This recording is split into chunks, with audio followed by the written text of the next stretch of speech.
Parinig mo sa kanila yung kanta mong love song. Go. Clear. May nagre-request kanta ka daw. Gusto nila marinig yung kanta mo. Go. Kanta. Yung mahaba. Parinig mo sa kanila yung mahabang kanta. Yung genta,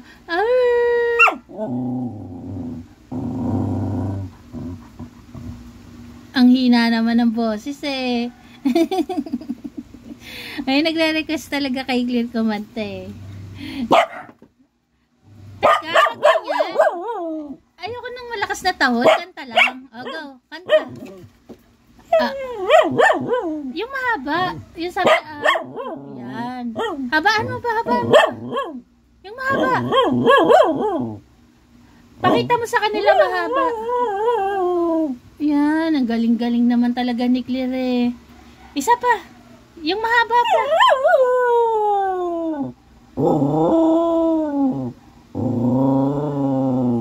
Ang galing-galing naman talaga ng singer ko.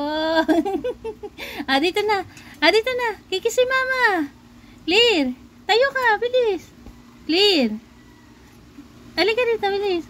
Kikisi mama mo. Sa pogi kong Clear. I love you, Clear. I love you. Thank you.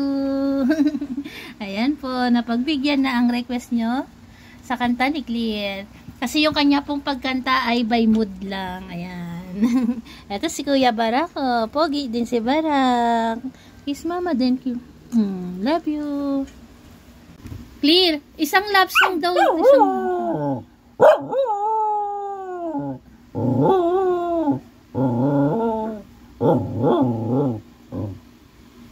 Wow! Wow na wow, Clear. Halika dito. Wow na wow. Napakagaling ng aming singer. Ang galing-galing naman ng aking Clear. Thank you, Clear. Very good ang baby Clear ko. Thank you so much. I love you. Nasaan kaya yung singer? Ay, Astig. Alis ka dyan, Astig. Tingnan nyo naman po si Astig, Pinasok na naman si Clear dyan sa loob. Astig, labas ka dyan. Huwag ka dyan kay tito muna. Kanta yan eh. Clear, upo ka muna, Clear. Clear. Clear boy. Upo ka muna. Parinig mo sa kanila yung kanta mong love song. Go.